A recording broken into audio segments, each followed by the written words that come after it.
Phil Cram, I'm the Facilities Manager here at Wolgan Valley Resort and Spa, an Emirates project.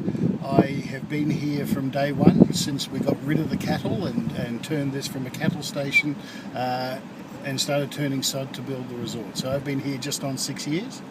I've watched everything here come up from the design stage. I've had the lucky to have the opportunity to actually get in and influence some of the design. So let's have a look at what's going on. So as I was just about to say, the property is divided into precincts. We have the 1832 precinct on the west side of Carn Creek, which is the original homestead here. Then we have the resort precinct directly opposite.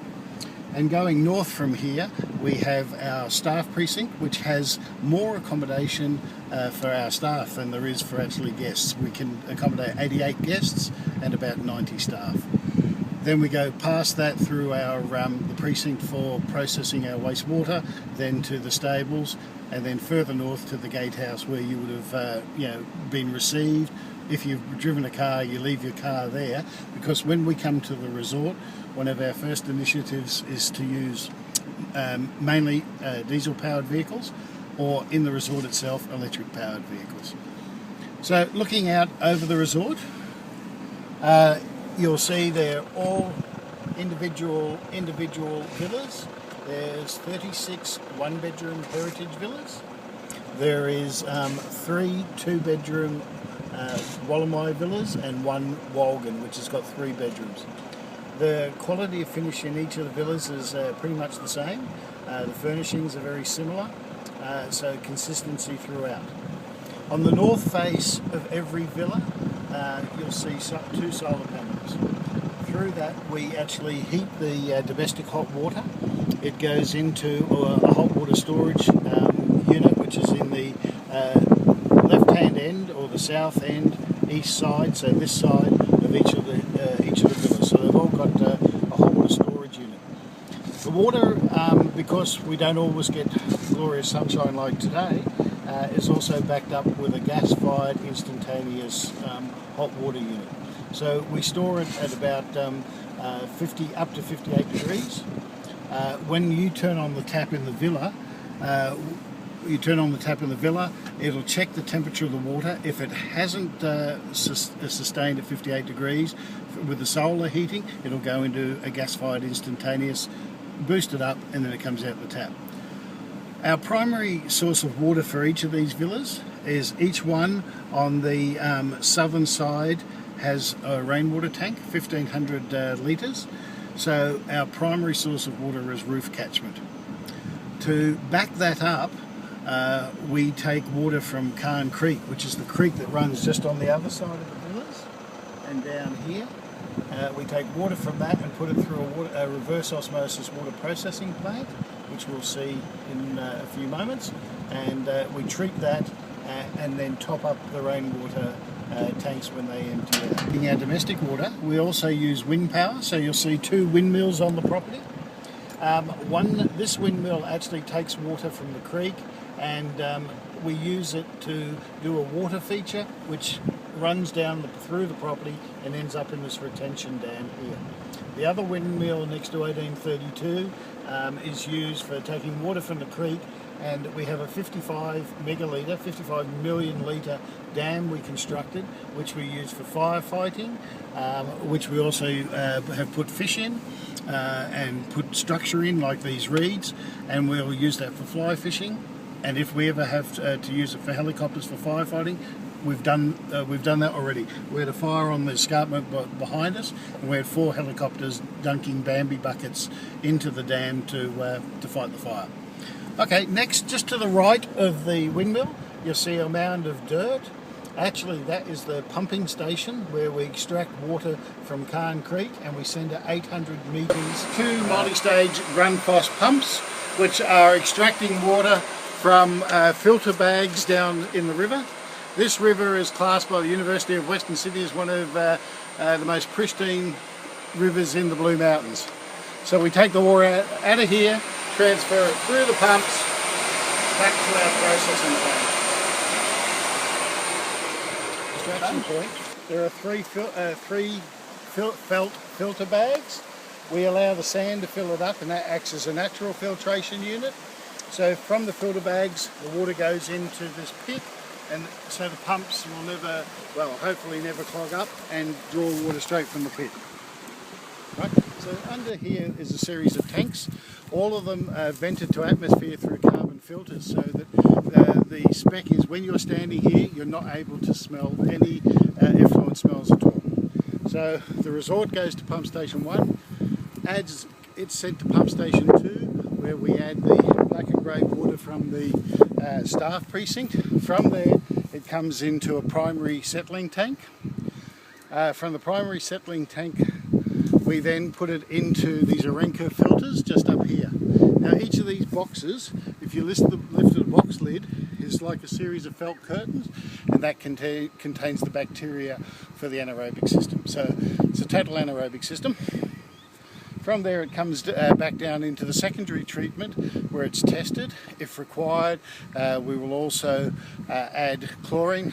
We'll also put it through a multimedia filter and then put it into a holding tank where it's tested. If in that holding tank it says, right, we're going to spray out, if it's raining or the ground has too much moisture, which is measured through piezometers, we actually put it into this dam that's behind here. Now what you're actually seeing in that dam is the top of the dam. So it's like a great big bladder. So we did that to cut down the build-up of phosphate in the water, to stop animals falling in, and to stop algae blooming as well. So it's a big bladder, and the top of the dam actually rises and falls with the level of the dam. So in there is all the treated water till the monitoring parameters are met, and then says, okay, good to spray out. It takes it from this dam back into the same holding tank.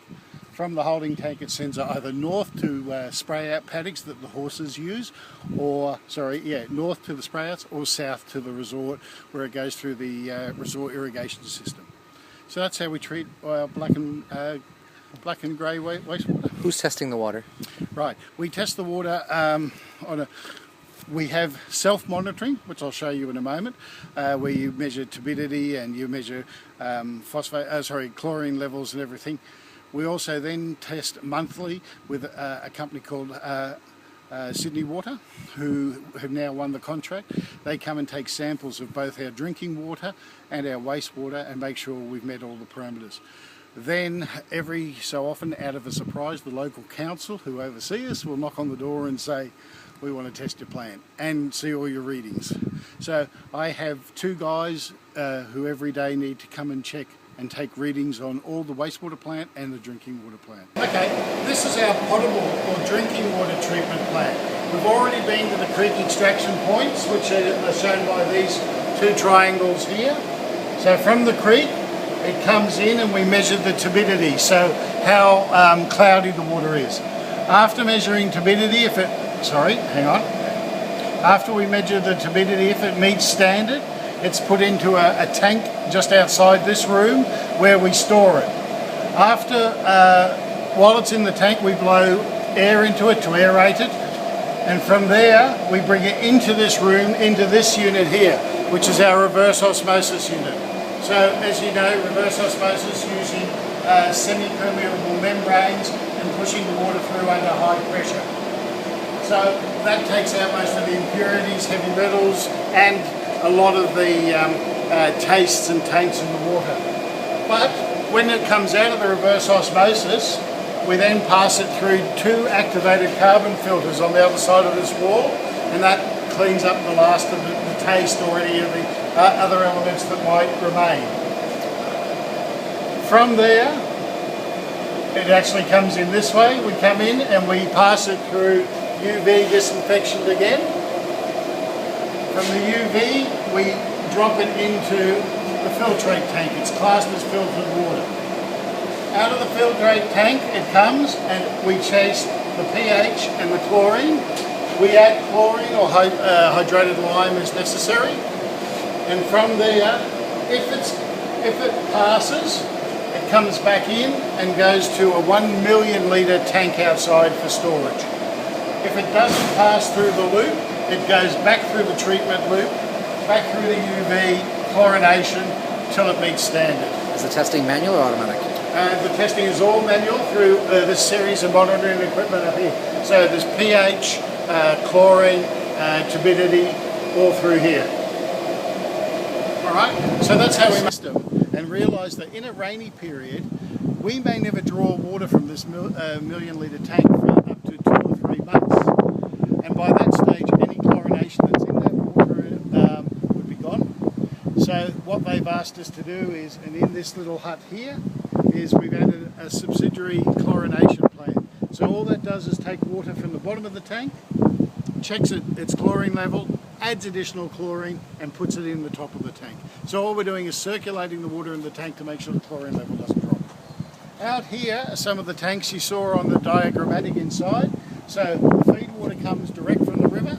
It goes through a very coarse, about 100 micron filter to take out dead wombats. And then it goes through the processing plant, finishes up as filtered water. When this tank is full, it automatically goes over to the million litre tank.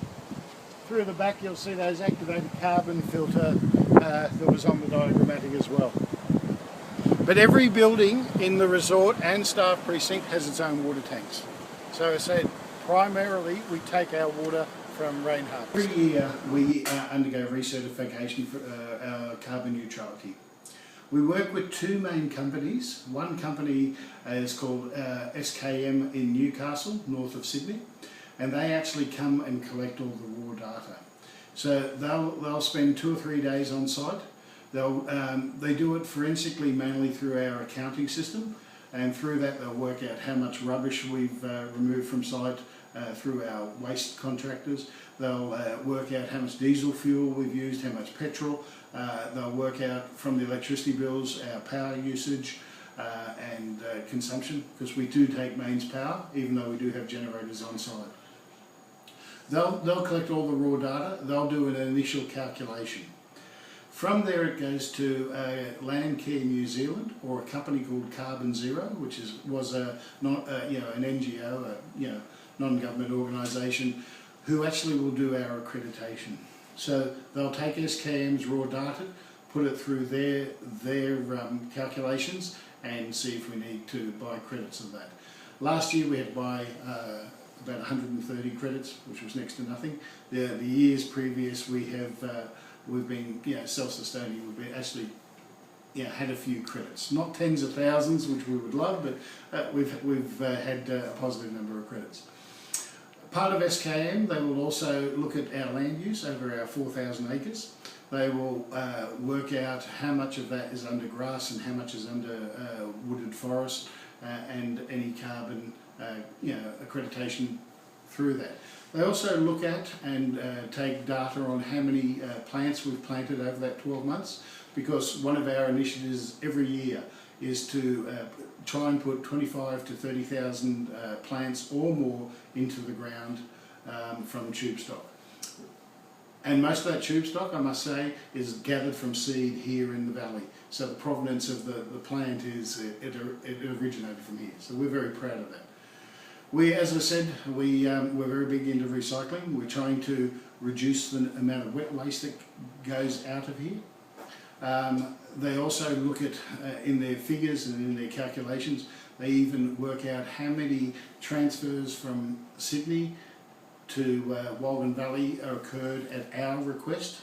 Guests making their own way here do not form part of our carbon footprint, but anyone that we've organised does. So that's helicopter transfers, looks at the number of suppliers and their number of trips they come into the valley per week.